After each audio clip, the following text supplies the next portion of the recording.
नमस्कार, बहुत स्वागत है आप सभी का। मैं हूं आपके साथ नैना यादव, लेकर हाजिर हूं हमारा खास शो सिंहासन। उत्तर प्रदेश में राजनीति में इन दिनों जाति समीकरण और सामाजिक प्रतिनिधित्व को लेकर सियासी बवाल मचा हुआ है। खास करके जैसे ही समाजवादी पार्टी के प्रमुख अखिलेश यादव ने पीडीए फॉर्मूले में से पिछड़ों को निकालकर पंडित शब्द उसमें जोड़ दिया, तो अखिलेश की ये कवायद राज्य में सियासी रूप से प्रभावी ब्राह्मण वोटर्स को लुभाने की चाल के रूप में देखी जा रही है। अब अखिलेश यादव के इस पूरे पंडित प्लान पर उनके विरोधी निशाने पर एक तरह से उन्हें ले रहे हैं, निशाना साधना शुरू कर चुके हैं। डेप्यूटी सीएम ब्रजेश पाठक ने सपा अध्यक्ष अखिलेश यादव पर हमला बोलते हुए परिवारवाद का आरोप लगाया, ब्राह्मण समाज और लोहिया के विचारों को लेकर सवाल खड़े कर दिए। वहीं बीएसपी सुप्रीमो मायावती ने भी सपा पर निशाना साधा और बीएसपी सुप्रीमो मायावती ने सोशल मीडिया प्लेटफॉर्म पर पोस्ट किया और समाजवादी पार्टी को गिरगिट की तरह रंग बदलने वाली पार्टी करार दिया।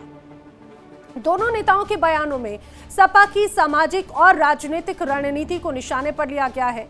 राजनीति में विचारों का जवाब विचारों से दिया जाता है, इसमें कोई शक नहीं, लेकिन जिस तरह से बदलती तस्वीर नजर आ रही है उसको लेकर कई प्रतिक्रियाएं सामने आ रही हैं। अब ब्रजेश पाठक ने अखिलेश यादव को संबोधित करते हुए कहा है कि राजनीति में विचारों का उत्तर विचारों से दिया जाना चाहिए, व्यक्तिगत कटुता और असत्य आरोपों से नहीं। उन्होंने समाजवादी चिंतक डॉक्टर राम मनोहर लोहिया के विचारों का हवाला देते हुए सपा पर परिवारवाद को बढ़ावा देने का आरोप लगाया। इतना ही नहीं, ब्रजेश पाठक ने तो अखिलेश यादव पर ब्राह्मण समाज को लेकर भी निशाना साधा। उन्होंने कहा कि अखिलेश आज ब्राह्मण समाज की हितैषी होने का दावा कर रहे हैं, लेकिन पत्रकारों की जाति पूछकर की गई उनकी कथित टिप्पणी आज भी लोगों को याद है। उन्होंने कहा कि समाज का उत्थान किसी एक परिवार को सत्ता दिलाने से नहीं, बल्कि हर वर्ग को समान अवसर या समान न्याय और सम्मान देने से होता है। सिर्फ बीजेपी ही नहीं, बल्कि बीएसपी सुप्रीमो मायावती ने भी समाजवादी पार्टी पर जोरदार हमला बोला है।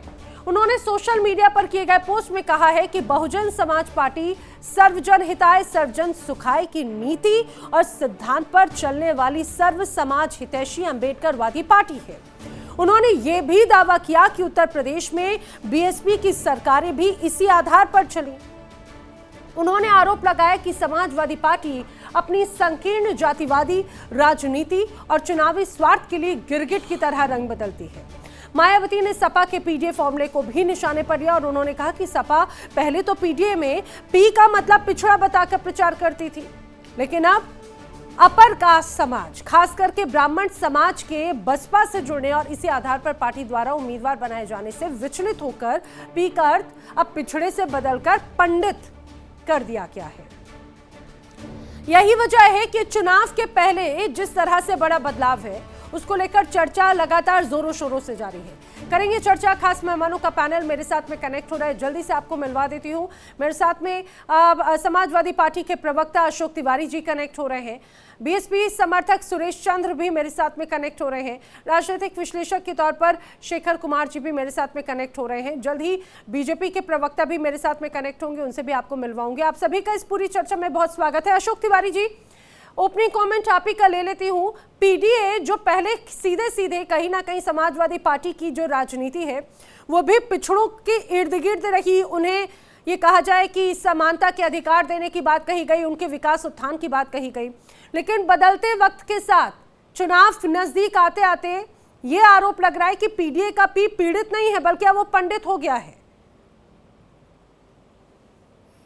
देखिए मैम, ये आरोप कौन लगाता है, कैसे लगाता है? जो पार्टियां अस्तित्वहीन होती जा रही हैं पार्टियां, ऐसी पार्टियां भी आरोप लगाती हैं। और जो पार्टी आज बॉटम पे आ गई है, बिल्कुल पिछड़ते पिछड़ते अपना अस्तित्व होने के कगार पर पहुंचती जा रही है, उत्तर प्रदेश में खास तौर से उत्तर प्रदेश में भारतीय जनता पार्टी पूरी तरह से बैकफुट पर है। इनको समाज ने अगड़े पिछड़े सब में, दलित सब में छोड़ दिया है। लगभग ये हाशिए पे आ गई हैं पार्टियां। इतनी की कथनी करनी में इतना फर्क हो गया है कि आज सनातन विरोधी साबित हो गई हैं। तो ऐसी पार्टियों के बोलने से मैम कुछ फर्क नहीं पड़ता है। हमारा काम है जनता से जुड़ना, जनता का काम करना और जनता को जनता के लिए काम करना। समाजवादी पार्टी का जन्म ही हुआ है समाज में जो है पिछड़े वर्ग को, दलित वर्ग को और कमजोर पीड़ित वर्ग को, खासकर पीड़ित वर्ग में आज ब्राह्मण भी आते हैं पीड़ित वर्ग में, क्षत्रिय भी आते हैं, वैश्य भी आते हैं। बहुत से वर्ग सामान्य वर्ग में है जो पीड़ित हैं। इस समय आज भारतीय जनता पार्टी के शासनकाल में कोई भी जो है अपने को जो है हर कोई पीड़ित पाता है। आज सवाल इस बात का है, हमारा पीड़ित दुखी अपमानित, पीडीए का फार्मूला पीड़ित दुखी अपमानित का है। आज ब्राह्मण वर्ग बहुत ज्यादा पीड़ित है उत्तर प्रदेश के अंदर।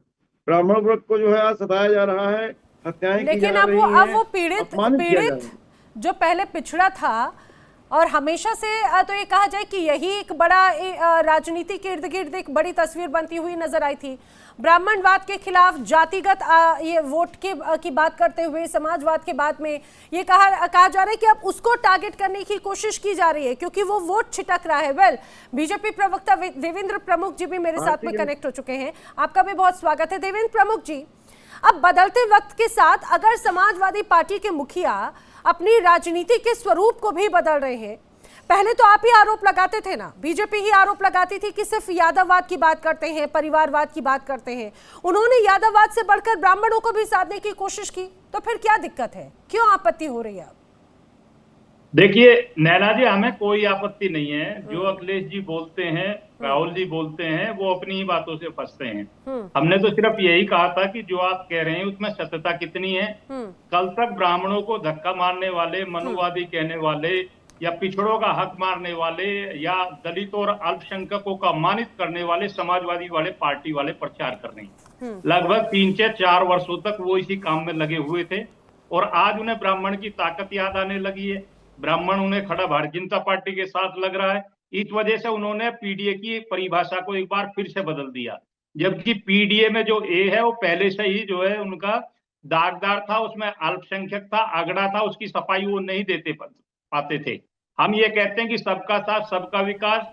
पीडीए तो देखिए, पीडीए तो ऑटोमेटिक इस देश में है ही। पीडीए की जो संख्या है, हाँ आज पिछड़ों का प्रधानमंत्री है देश में, पिछले 10 साल से दलित की बेटी राष्ट्रपति है। असली पीडीए भारतीय जनता पार्टी ने ही तो किया है। और सबका साथ सबका सम्मान, अग्रिम की बात कर रहे हैं, सबके विकास की कर रहे हैं, जैसी जरूरत है वहां बात कर रहे हैं। लेकिन अखिलेश यादव जी या राहुल गांधी कहीं एक बार अपनी जुबा पर तो टिके। कल तक लोगों को गाली देते रहे, जिस राम के नाम की चर्चा पर आप कूद कर वहां जाते थे और राम के लिए जो जो शब्द आपके नेताओं ने कहे, रामचरितमानस को फड़वाते रहे, उनके पन्ने फाड़ते रहे और राम मंदिर पर चढ़े हुए जो कार सेवक थे उनको मरवाने के बाद हत्या कर संसद में छाती पीटने वाले राम भक्त कब से हो गए? वही मैं पूछना चाहता हूं कि ब्राह्मण भक्त कब से हो गया? ब्राह्मण तो बहुत सुलझी हुई काम है इस देश में, बहुत बुद्धिजीवी वर्ग है। ब्राह्मणों से तो लोग सीखते हैं। ब्राह्मणों को सिखाने का प्रयास कैसे अखिलेश यादव कर रहे हैं? कौन सी गलती में फंस रहे हैं? कहीं अल्पसंख्यक को भी ब्राह्मण के चक्कर में ना खो दें। मैं तो ये कह रहा हूं कि जो जमी बची है लेकिन क्या आपको लग रहा है कि इस बार अगर अखिलेश यादव का ये कहा जाए कि एक अलग तरीके से उन्होंने कोशिश की है तमाम वोट बैंक को साधने की, उसके बाद में तस्वीर बदलेगी, इसको आगे भी मैं जानूं, लेकिन अपने दर्शकों को ये भी बता दूं, पीडीए को लेकर समाजवादी पार्टी की तरफ से पी फॉर पिछड़ा कहा गया था और ए फॉर अगड़ा भी कहा गया था, और जो सामान्य वर्ग है उनको साधने की भी कोशिश एक तरह से की गई थी, दलित वर्ग को भी साधने की कोशिश की गई थी। सुरेंद्र चंद जी, ये बदलता स्वरूप 2027 के चुनाव से पहले चिंता बढ़ा रहा है क्या बीएसपी की भी? अपना ऑडियो अनम्यूट कर लें सर।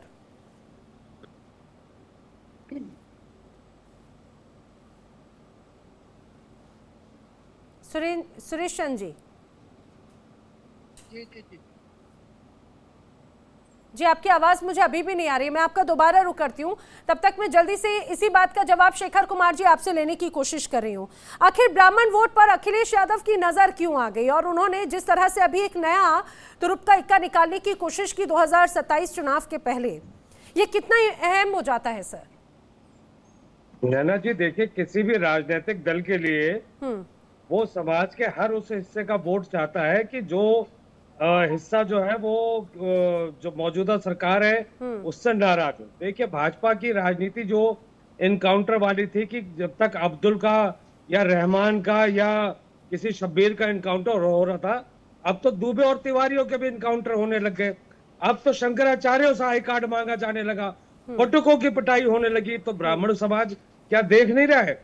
अभी जो बात कह रहे थे अभी भाजपा प्रवक्ता कि राम मंदिर की बात करी, राम मंदिर में इन्होंने इतनी बड़ी चोरी करवा दी लंपट राय जी ने, और ब्राह्मण समाज ये भी देख रहा है कि उस पर लीपा पोती के नाम पर जिसको मुख्य आरोपी होना चाहिए उसी की सिफारिश में एसआईटी बन रही है।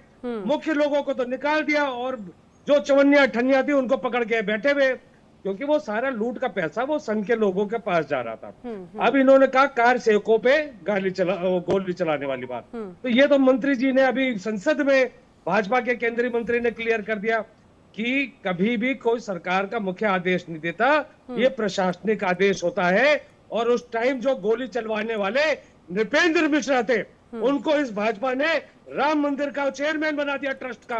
तो इनकी असलियत जब आज ब्राह्मण समाज ठगा हुआ महसूस कर रहा है, तो उसको जो भी विपक्ष में है वो ऑब्वियस सी बात है कि उसको सहारा देने की कोशिश करेगा, उनकी आवाज बन के आने की कोशिश करेगा। तो ये ब्राह्मणवाद के नाम पर है, जो ब्राह्मणों के वोट ले लेकर अब ब्राह्मणों के इनकाउंटर हो रहे हैं, और जिस तरीके से शंकराचार्य की पिटाई हो रही, बटकों की पिटाई हो रही है, तो क्या उसी विषय को लपकने की कोशिश समाजवादी पार्टी की है और चुनाव से पहले इसका फायदा उठाने की कोशिश है क्या? और उसका नतीजा देखिए, अयोध्या में उन्होंने एक तरह से अपने पहले प्रत्याशी का ऐलान भी कर दिया। देखिए, ये तो बहुत जाहिर से बात है कि विपक्ष तो कोई भी विपक्ष होगा वो देखेगा कि कौन लोग समाज में असंतुष्ट है, सरकार की नीतियों से खुश नहीं, और ब्राह्मण समाज का असंतोष पूरी तरीके से नजर आ रहा है। और यही कारण है कि लोकसभा चुनाव में जो अयोध्या का जो रिजल्ट आया वो उसका सबसे बड़ा प्रतीक था। जब आपने भरत तिवारी का एनकाउंटर करा तो बांकीपुर में जो प्रधानमंत्री मोदी जी के जो बॉस है नितिन नवीन जी की सीट वो तक ये हार गए। तो ये जो नरोत्तम मिश्रा इनके दतिया में हार गए, तो ब्राह्मण समाज जो है वो नरोत्तम मिश्रा की सीट ये लोग हार गए वहां से। नरोत्तम मिश्रा तो उनको टिकट नहीं मिला। जी, नरोत्तम मिश्रा की सीट हार गए। तो ब्राह्मण समाज का रोष देखिए बहुत खुल के सामने आ रहा है कि भाजपा के खिलाफ ये खुल के आ गए, क्योंकि भाजपा जो एक आवरण, जो झूठा आवरण ब्राह्मण समाज को दिखाती थी कि हम आपके साथ हैं, वो एक्सपोज हो चुका है, वो पूरी तरीके से हट चुका है। और अब जो है विपक्ष अगर उस मौके को लपक रहा है तो ये लपकना भी चाहिए, राजनीति इसी को कहते हैं। देवेंद्र जी का रिएक्शन ले रही हूँ मैं। जी, सुरेश जी का फिर आगे रुक करती हूँ। देवेंद्र जी, देखिए, एक चीज मैं क्लियर कह रहा हूँ, जिस तरीके से हमारे विश्लेषण कर रहे हैं वो विश्लेषण नहीं था, किसी पार्टी की बात थी। मैं आपको डंके की चोट पर यह बता रहा हूँ कि ब्राह्मण बिल्कुल खुले मन का है और ब्राह्मण अपना अधिकार लेना जानता है। हम ब्राह्मण पर कभी बहस करने की जरूरत नहीं। हमारी जो पार्टी की नींव है वो बहुत मजबूती के साथ ब्राह्मण से जुड़ी हुई है। दूसरी बात मैं ये कहना चाहता हूँ कि जो हम विकास की और लॉ की बात कर रहे हैं ना, उसमें जाति धर्म देखकर नहीं। आप जैसे लोग इसे हिंदू मुसलमान बना देते हैं। हम तो पहले से कहते आते हैं कि एनकाउंटर का जब मामला आया था तो आप जांच लाइए। कई बार आप सुप्रीम कोर्ट तक गए आप लोग, और उसमें हिंदू ब्राह्मण की बात नहीं कर रहे, हिंदू ऐसे क्रिमिनलों को भी एनकाउंटर हुए हैं बड़ी संख्या में। आप इसे घुमाकर ब्राह्मण मत बनाइए, क्योंकि आप जैसे लोग बुद्धिजीवी होते हैं, सब जानते हैं टीवी पर बैठकर, हम भी जानते हैं, आप भी इनडायरेक्ट में इसको ब्राह्मणवाद इनका दूसरी चीज कर रहे हो कि सरकार नहीं। ये क्राइम का मामला है। आज उत्तर प्रदेश में जीरो टॉलरेंस कानून की व्यवस्था क्यों बनी है? आज उत्तर प्रदेश दंगा मुक्त क्यों हुआ? आप बताएंगे 400 दंगे उत्तर प्रदेश में हर अपराधी गोली क्यों चला रहा है? आप लोग हर अपराधी पुलिस पर गोली क्यों चला रहा है, ये बताइए। नंबर आएगा, कानून व्यवस्था है। मैंने आपको सुना था बहुत अच्छे से, आप थोड़ा सुनिए मुझको। मैं डंके की चोट पर साफ बोलता हूँ, स्पष्ट बोलता हूँ, बेवजह की बात नहीं करता हूँ। और बात भी मैं डंके की चोट पर इसलिए कह रहा हूँ कि मैं एक तथ्य दे रहा हूँ आपको। आप ब्राह्मणवाद की जो बात बीच में उठाकर ला रहे हैं, आपने एक बार बोला कि पूर्व मुख्यमंत्री खड़ा होकर यह पूछता है ब्राह्मण को धक्का मारकर मिश्रा है क्या? मनुवादी है तेरी सोच। लेकिन ये दिमाग में गया क्यों ना देवेंद्र जी, जिस पर हर प्रदेश शंकराचार्य से आप आई कार्ड मांगते नहीं मांगते? आप बटुकों की पिटाई करवाते नहीं करवाते? हमारा सीधा फंडा है, सबका साथ सबका विकास। हमने मुसलमान को सुरक्षित कर दिया। आप ब्राह्मण की बात कर रहे हो। हमारे यहाँ एक भी प्रदेश में हिंदू मुसलमान होता है क्या? आज मुसलमान भी सुखी है, शिक्षा ले रहा है, आगे बढ़ रहा है। कहाँ मुसलमान की बात कर रहे हैं? अरे आप जैसे लोग जब आते हैं भैया इसको हिंदू मुसलमान बनाते हैं तो हम नंगा करते हैं कि आपकी राम के प्रति सोच क्या थी। अरे किसी एसआईटी ने आज तक उत्तर प्रदेश में कोई गिरफ्तारी कराई है? 400-600 दंगे में हमने राम मंदिर के चोरी में चाहे 8 नाम थे चाहे 4 थे, जेल भेज दिए। और जांच SIT करा रहे हैं। है हिम्मत है हमारी पहले सरकार FIR की। क्यों नहीं की? ऐसे काम उस तो लंपट राय ने FIR क्यों नहीं की करी? जांच के बाद भी नहीं कर पाए आप मुझे बताइए उस लंपट राय ने FIR क्यों नहीं करी? आप कौन सा ज्ञान चंदा दोष चौक है? लंपट राय अरे आप बोलिए ने ईमानदारी FIR से। क्यों नहीं अगर करी? आप में ताकत क्यों है तो देश को पिछली बेवकूफ सरकार का भी आप बनाता छोड़िए। रहा? अरे आप एक लंपट तरफा राय बात क्यों कैसे कर कहता सकते हैं रहा? भाई? कुछ हम विद एविडेंस बात कर रहे हैं, ठीक आप है। तो विद एविडेंस बता रहे हैं। एक एक ठीक चीज है, बता एक रहे एक हैं। करके सुनिए, देखिए डी ट्रैक हो जाएगा एक एक करके आपके इस बात पे। अब अगर सुरेंद्र जी को मेरी आवाज पहुंच रही है तो सुरेंद्र जी आप भी इसी बात पे कुछ रिएक्ट करना चाह रहे थे देवेंद्र जी की इस बात का, लेकिन मुझे इस बात को भी बताने की कोशिश कीजिएगा, क्या ये वोट बैंक खिसकता हुआ नजर आ रहा है क्या? जिस चीज को लेकर चाहे बीएसपी हो या बीजेपी की तरफ से गिरगिट वाली बात अगर कही गई रंग बदलने की, ये क्या है? बिल्कुल नैना जी, ये बात सत्य है। मानो बहन जी ने जो कहा कि भाई गिरगिट की तरह रंग बदलते हैं, यही पढ़ा है कि गिरगिट ही एक ऐसी चीज है जो रंग बदलता है। उससे तुलना जो की अखिलेश जी की वो बिल्कुल सही है, क्योंकि उससे पहले 2006 में ब्राह्मण समाज का सम्मेलन बसपा के तत्वाधान में हो चुका है लखनऊ पर, और मेरे ब्राह्मण समाज का आदमी जो सम्मानित है उसने नारे लगाए हैं। सीधे हाथ में शंख है और बाएं हाथ में लेकिन बहुजन सुरेंद्र समाज जी वो पार्टी तो का बात झंडा है, बीते नीला कई पट्टा है। सुनिए ना, वो तो दशकों पुरानी बात हो गई। क्या आपको इसी बात का भी कहीं ना कहीं तकलीफ है कि भाई 2006 में जिसका आगाज बीएसपी ने किया लेकिन उसका फायदा आज तक मिल नहीं पाया, अब समाजवादी पार्टियों से लपकने की कोशिश करी, अखिलेश यादव ने उस बात को पकड़ लिया। नैना जी राजनीतिक क्षेत्र में बहुजन समाज पार्टी एक राजनीतिक दल नहीं है, मिशन मूवमेंट है, अम्बेडकरवादी विचारधारा पर आधारित है। और ब्रजेश पाठक जी जो बात कह रहे हैं, क्या ब्रजेश पाठक जी बसपा में नहीं रहे? क्या बसपा के सांसद नहीं रहे?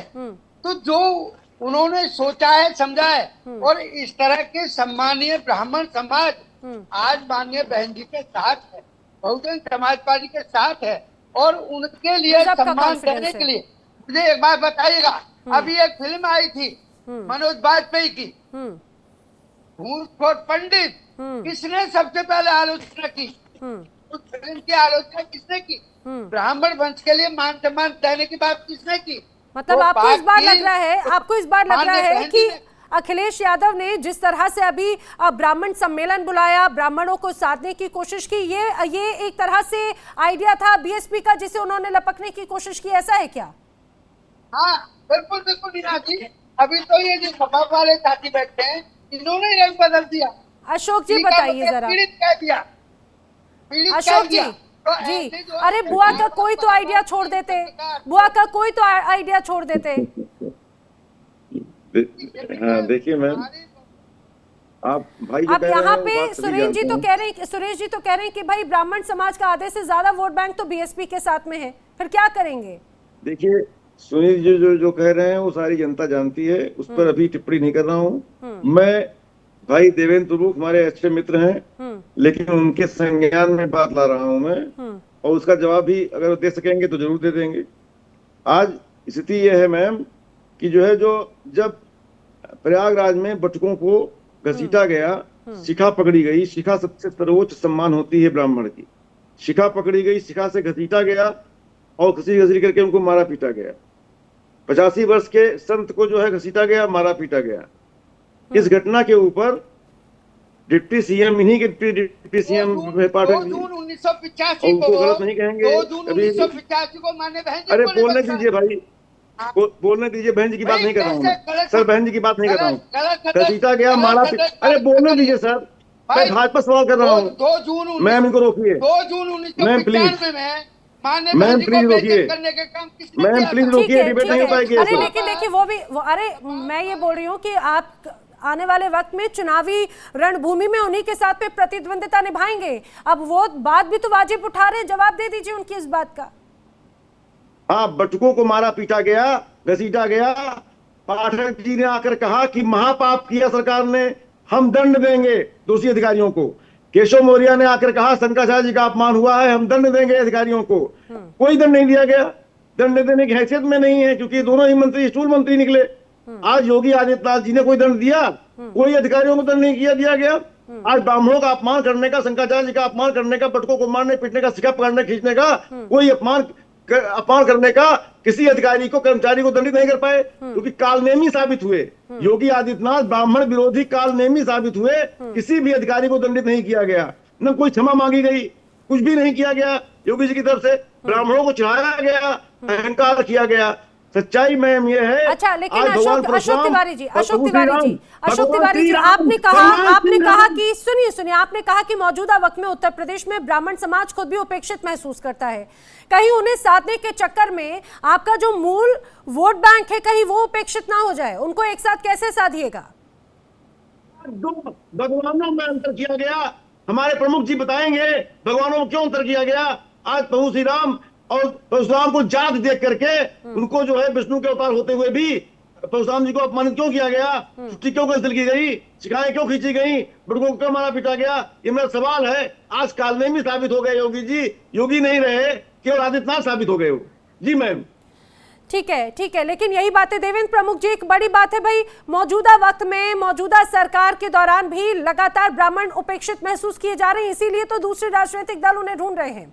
अब चाहे बात यूजीसी वाले अगर मसले पर देखा जाए तो अखिलेश यादव ने एक तरह से समर्थन किया ना, क्या उस नाराजगी को साधने या समझने की कहीं ना कहीं कमी रह गई है क्या?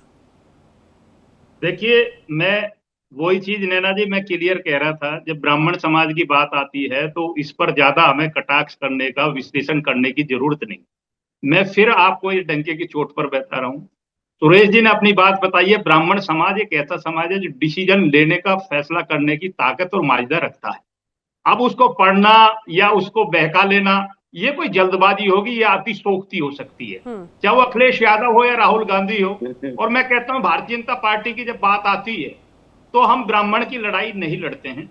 ब्राह्मण इस चीज में निर्णायक है कि हमने इस देश में क्या बदला है। मैं आपको एक चीज और बताता हूँ, ब्राह्मण एक ऐसी कौम भी है कि वो खाली अपने लिए ही नहीं लड़ रही है, उसे कई चीज से पता है, उसने लंबा। अच्छा देवेंद्र जी, जब 2014 के बाद से ब्राह्मण वोट बैंक बड़े स्तर पर, चाहे बात संघ परिवार हो या फिर भारतीय जनता पार्टी के साथ में जुड़ता हुआ नजर आया, लेकिन जब अखिलेश यादव ने भी ये बात कही, ऐसा नहीं कि उनके साथ में वो बड़ी ताकत नजर नहीं आई ब्राह्मण लोगों की या ब्राह्मण समुदाय की, उस लगाव को तोड़ेंगे कैसे? मुझसे क्वेश्चन है? जी। देखिए, मैं आपने जो नैना जी एक चीज और क्लियर कहता हूँ, हर चुनाव को आप उठाकर देख लीजिए, 14 की बात कर रहा हूं मैं, अब तक की 22 तक की भी बात कर रहा हूँ, और हर प्रदेश की बात कर रहा हूँ, आप परसेंटेज उठाकर देख लीजिए, हम नंबर 1 है। ब्राह्मण ने पूरे देश में हमको नंबर 1 बनाया है और हमारे साथ खड़ा हुआ है। हाँ, वो अपनी बात रखने का माजदा रखता। फिर मैं कहता हूँ, उन्हें बहकाया नहीं जा सकता। यूजीसी का मामला हो, हम बोलते हैं खुलकर, या कोई ब्राह्मण अधिकार का मामला हो, ब्राह्मण बात रखता है। मैं एक बात और उसके साथ जोड़ रहा हूँ, ब्राह्मण असली सनातनी भी है, उसे देश की भी चिंता है, उसे राम की भी चिंता है, उसे 500 वर्षों तक इस देश में जो बहुसंख्यकों के साथ या जो कश्मीर की घटना घटी है, जो ब्राह्मणों ने सहा, उसका भी पता है। इसलिए ब्राह्मण अखिलेश और राहुल गांधी के कहने पर डिसीजन लेने वाला नहीं है। फिर कह रहा हूं, मैं आपकी वाली बात दोहरा रहा हूं, मैंने ही कहा था पहले, कहीं अखिलेश जी ब्राह्मण के चक्कर में अल्पसंख्यक को भी ना खो बैठे। अशोक तिवारी जी, बड़ी बात बताना चाह रहा हूं। तिवारी जी, कहीं उपेक्षित ना हो जाए, वो हमें वोट जल्दी से शॉर्ट में जवाब दे दीजिएगा। जी, ये अखिलेश का कोर, मैं जवाब दे दूंगा प्रमुख जी। अल्पसंख्यक प्रमुख की बात का मैं प्यार से जवाब दे रहा हूँ मैम। देवेंद्र जी जवाब सुन लेते हैं। शेखर जी और सुरेश जी का रुख करिए। जी भाई प्रमुख जी, भाई देवेंद्र प्रमुख जी, आप अच्छे व्यक्ति हैं, आप चिंता न करें सर। आप ब्राह्मण जितना उपेक्षित हुआ है आपके शासनकाल में, वो उन बातों का आप पास जवाब नहीं है। मैं मांग भी नहीं रहा हूँ जवाब, आपसे जवाब मांगूंगा भी नहीं, आपको फंसाऊंगा नहीं, मैं आपसे जवाब नहीं मांग रहा हूँ। लेकिन सच्चाई सर ये है प्रमुख भैया, मेरे आदरणीय प्रमुख भैया, ब्राह्मण इस समय बहुत उपेक्षित महसूस कर रहा है, बहुत ही जो है सहमा है, और वो खुल करके राष्ट्रीय अध्यक्ष आदरणीय अखिलेश यादव जी के साथ खड़ा हुआ है।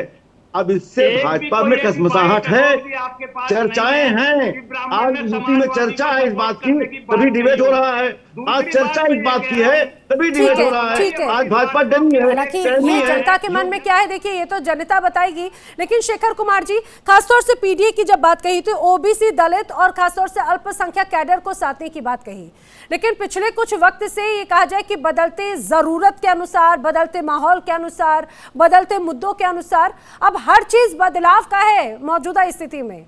जहां पर युवाओं के मुद्दे बदल जाते हैं, उनका अंदाज बदल जाता है। तो क्या यही वजह है कि अखिलेश यादव भी उस अंदाज को बदलते हुए उसे लपकने की, ग्रैब करने की कोशिश कर रहे हैं, लेकिन कहीं लपकते लपकते जो मौजूदा उनका कोर वोट बैंक है कहीं वो उपेक्षित तो नहीं हो जाएगा? क्या चुनौतियां मानते हैं? जी देखिए, लपकने की बात नहीं है, बात यह है कि थैली में अपने आप गिरना। अभी जैसे बांकीपुर चुनाव में इनके नेताओं ने कहा कि यहाँ तो कुत्ता बिल्ली को भी लड़ा देंगे, सीट भाजपा की रहेगी, तो हश्र इनको मिल गया। यही बात अभी देवेंद्र प्रमुख जी ने नेशनल टीवी पे कहा कि ब्राह्मणों की बात पे तो विमर्श करने की जरूरत ही नहीं है, हम तो पूरे देश में नंबर 1 है, हम तो इनका इनकाउंटर भी करेंगे, हम तो इनका आई कार्ड भी मांगेंगे, हम भटकों को भी पीटेंगे, ब्राह्मण कहीं नहीं जाने वाले। ये अहंकार जो अभी इनके पूरी बात का जो अर्थ निकला वो यही बात थी। और दूसरी बात, जब इनसे मैंने एक बात पूछी ना तो ये लॉ एंड ऑर्डर के बारे में बता पाए कि वहां उत्तर प्रदेश पूरे देश का अकेला ऐसा राज्य है, हर अपराधी उठते पुलिस को देखते गोली चला देता है। क्यों? ये बात तो उत्तर प्रदेश सरकार कोर्ट में कहती है कि अपराधी ने गोली चलाई तब हमने इनकाउंटर करा। तो ये जो अहंकार भाजपा का है, इस एनकाउंटर सरकार का, इसका आगामी चुनाव में इनकाउंटर ब्राह्मण ही करने वाले हैं। ब्राह्मणों के हाथों इस सरकार का इनकाउंटर होने वाला है। कह रहा हूं कि बुलडोजर की घटनाओं में भी गए हैं, लेकिन आपको आईना दिखाया सिर्फ सुप्रीम कोर्ट ने। एक भी कोई हमारे यहाँ गलत फेक एनकाउंटर नहीं है, साबित नहीं कर पाए किसी भी कोर्ट भाषा में बात करते हैं मुख्यमंत्री।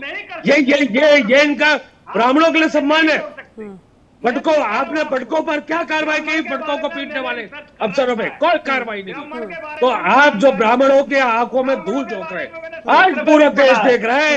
यही ऐसी काम है कि जिसका जिक्र आता है हमारे सनातन में, हमारी रामायण में आता है, इसलिए आप ज्यादा नहीं घुमा सकते ब्राह्मण के नाम। नहीं, लेकिन देवेंद्र जी बात तो यहीं पर ही गड़बड़ हो जाती है कि ब्राह्मण कोई समाज तो था नहीं, वो तो एक तरह से जीवन शैली के तौर पर सनातन या तमाम ग्रंथों में जिक्र किया जाता रहा, लेकिन उसे एक जाति के तौर पर करते हुए एक महिमा मंडन एक तरह से कर दिया गया। आपने वही जो बात कही। लेकिन मैं जल्दी से एक बार सुरेश चंद्र जी से इसका जवाब लेना चाह रही हूँ। सुरेश चंद्र जी, यहाँ पर शेखर कुमार जी ने भी बात कही कि भाई बड़ी चुनौती होगी क्या बीएसपी के लिए भी? क्या इस बार का ये चुनाव, क्योंकि देखिए जो एक बड़े स्तर पर दलित समुदाय था या बीएसपी का जो कोर वोट बैंक था वो बट गया, आधा चला गया समाजवादी पार्टी के पास, आधा चला गया बीजेपी के पास में। अब आपके पास है क्या, कौन है?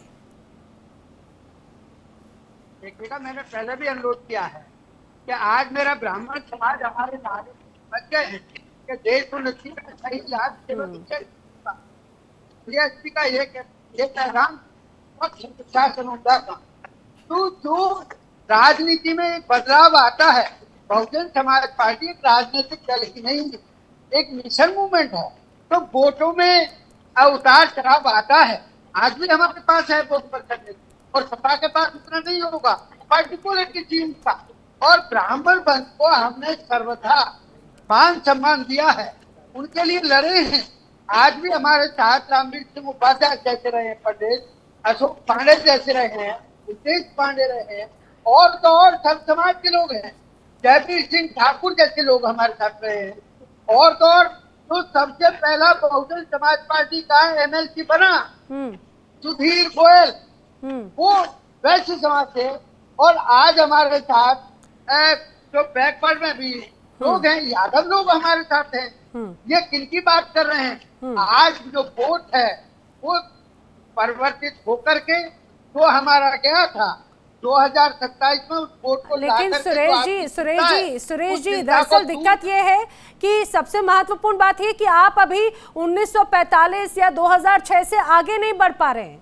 इस बात को समझना होगा, 2026 की जरूरतें बदलाव, और यही वजह है कि शायद अखिलेश यादव या समाजवादी पार्टी उस चीज को महसूस कर रही है चाहे बात संगठन में ब्राह्मण समुदाय को बैलेंस करने की बात हो, अयोध्या में तो उन्होंने एक अपने बड़े नाम का एक तरह से घोषणा भी कर दी।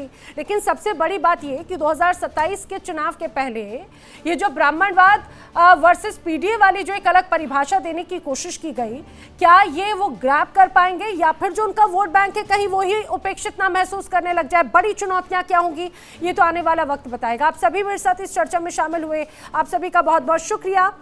यहाँ पर वक्त एक बहुत छोटे से ब्रेक का, जल्द हाजिर होंगे।